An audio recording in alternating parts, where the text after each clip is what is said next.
109K. What's that? Number of subscribers on my channel? I wish.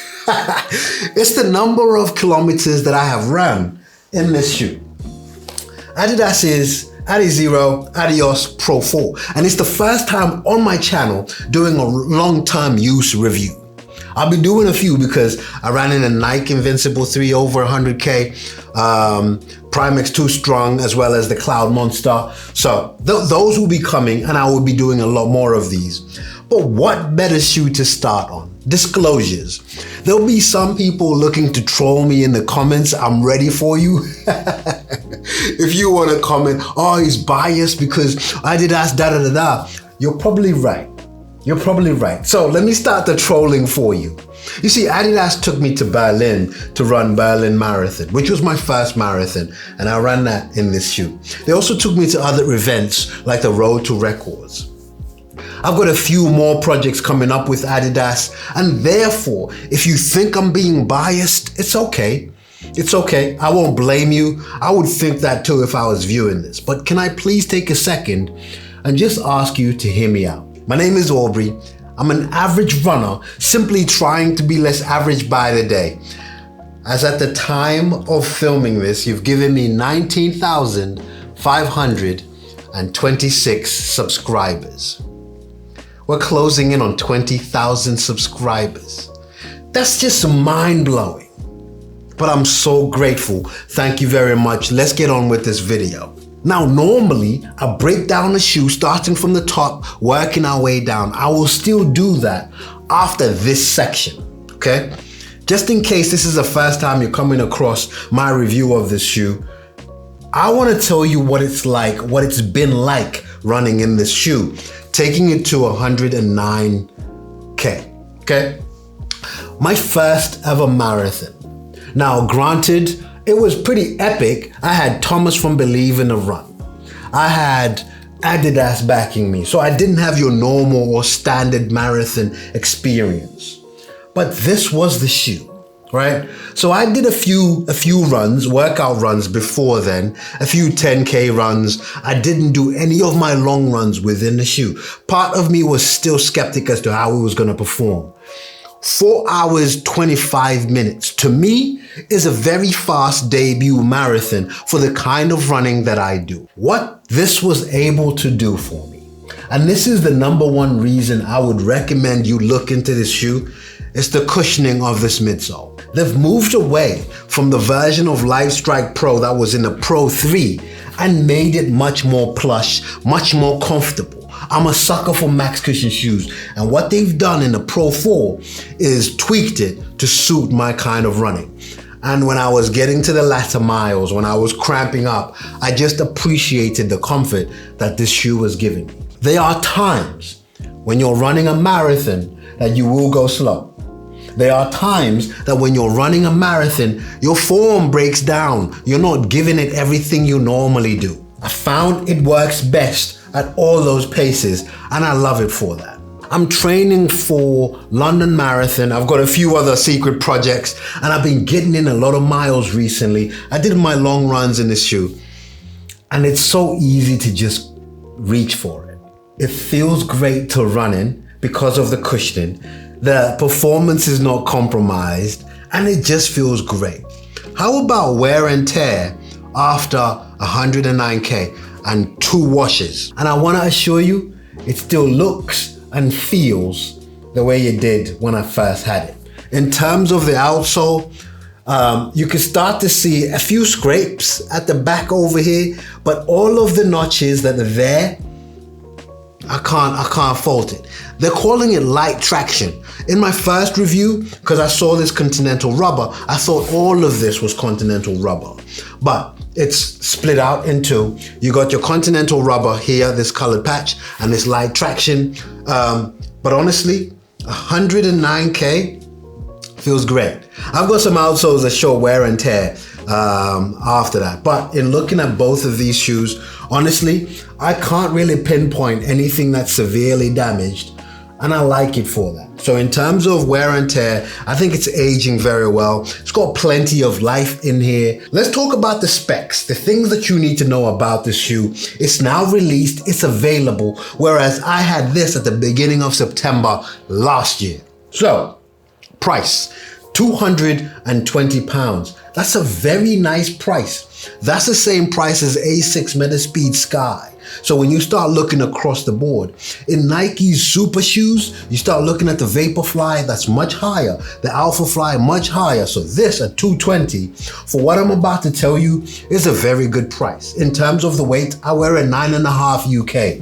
I'll touch on the size in a little bit, so please carry on watching. And in a 9.5 UK, it weighed in at 210 grams.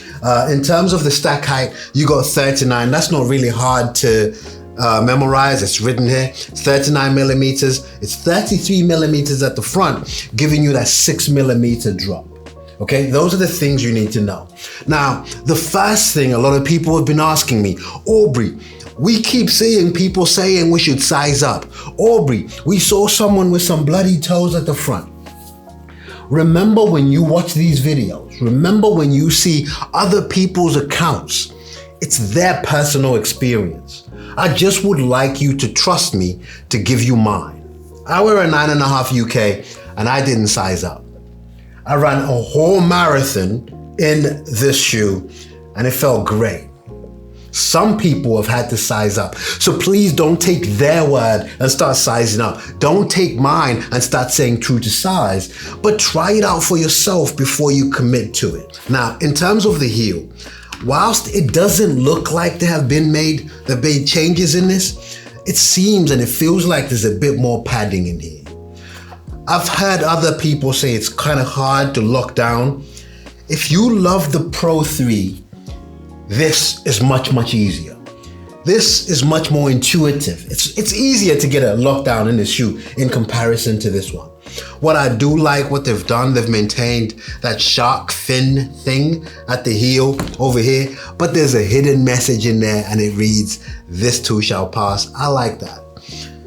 In terms of the heel though, not really much else. They've maintained the same design and structure, okay? I want to talk to you about the tongue. Now, in terms of the tongue, what you will be able to see, it's pretty obvious.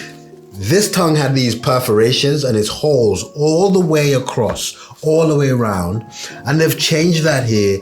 It is still perforated, but those perforations are on the side of the tongue. What I do like on the tongue, just here, you're gonna see that Adizero branding on the tongue. What they've done in the Pro 4 is they've maintained that, but it's a bit more padded. That padding is intentional and it feels much more comfortable in line with the rest of the shoe. But having that there, when you tie down on the laces, the lace bite is minimized and it feels a bit more comfortable. That's one of the most significant changes for me. A lot of people will tell you about the changes they've made in the upper, that people found this upper to be aggressive and not feel that great. To be honest, I didn't mind it. And this is why I want to tell you about personal experiences or opinions. But what they've done in this shoe is better than the 3 for sure. They're calling it Light Lock. I'm going to be honest with you, I don't know if Light Lock is the name of this upper. I don't think it is. I do think though that when you look at it, going across, so what I don't see in the Pro 3 is there is, in the Pro 4, you're gonna see that lime looking, yellowy looking thing going across the shoe. That is somewhat fitted and you can see the coloring that they have done. And it brings the upper in over your foot. That to me, that mechanism, the system of locking is what I think Light Lock is, but I might be wrong. It's not in here. So in terms of the upper, you're gonna feel the textural change. I don't even know that's the word, I'm just trying to sound deep. But you're gonna feel this material here. It's quite rugged, which I find to be resilient. Honestly, I didn't mind it, and it's perfectly fine. But they've made this to be a much more comfortable and softer feeling texture. I do like that. I really do like that. It's a very good material. I do like this light lock, which I've translated as being light lock, as the locking mechanism that fits together with the lacing system and ties it down. In terms of the look of the Pro 4, the Pro Evo has absolutely brought a distinct look about it that has come from the Pro Evo, the Evo SL, and the Pro 4 also has that look. And I really like it for that. I was watching Kofuzi's review of this, and he had interesting facts in terms of the geometry, in terms of the textures. I would recommend you watch that too. Please watch Kofuzi's one. But I'm guessing if you're watching mine, you've probably seen his. It's Kofuzi, bro. If you're not watching Kofuzi videos, sort your life out. The lacing system. Big improvement. Now, a lot of people didn't like the lacing system of the Pro 3, which is fine, and I get that. Honestly, I didn't mind it. It has these weird eyelets to start with, the first two, and then it moves on to your more standard one. I'll be honest, I don't like the laces in Adidas shoes, just the laces themselves. Not that they are faulty, not that they don't work. I just like other lacing systems better. I like the ribbed edges that Diadora do or Nike Vaporflies, what they do. These laces are just normal laces. I would love Adidas in the next line of shoes, whether it's the Adizero line or not, to just try something different with the laces. Anyway, in terms of the eyelets though, I like this, and it does lend itself to the Pro Evo's look. It's a lacing system that works for me, less complex than this, and it's much easier to get that locked down. The next thing I'd love to talk to you about, which is my favorite section, is this midsole. Now look, I'm a sucker for max cushion shoes. At any single moment, if you offer me a shoe that you can feel the ground in, I'm not running in that. Definitely not for long. Max cushion shoes are the way forward for my type of running, and they just work for me, which is why I love the Primek's 2 Strong. It's why I love Nike's Invincible 3 Max Cushion. It's why I love the Mizuno Neo Vista and the Neo Zen Max Cushioning. What they've done in the Pro 4 is giving a person that loves a soft midsole without compromising on the performance. How the heck they've done that, I don't know. Now, I've seen it done in other shoes. The Neo Vista does this very well for me. But the Neo Vista, I want to say, is 46 millimeters. I can't remember. This is 39. The feeling of this foam, they have reconfigured or reformulated the Light Strike Pro because this is still high grade performance, but to me, it's a touch more rigid. And I'm not saying it's a rigid foam, but this just feels that much more plush. Now look, I'm not saying this is rigid, the Pro 3. I think it still feels great, but it's a touch firmer, more rigid than what they've done in this. What I don't like though is the fact that they still call it Light Strike Pro. I would love Adidas shoe manufacturers, Asics, to start calling these foams something different because they are very different and distinct foams. Take it from me, they're not the same. Within this midsole, there is the energy rods. Now, if you turn the shoe over, you'll be able to see that. Those are those rods that you're able to see that go under the shoe. When we traveled out to Berlin, we got to see the different components, like it was a taking apart in the different components. And you got to see the different elements. You got to see the different shoes that they did, the iterations of this to come up with this shoe. All right, so thank you very much for watching my review. I've talked quite a bit about this Berlin Marathon. If you want to check that out, I'm gonna link it.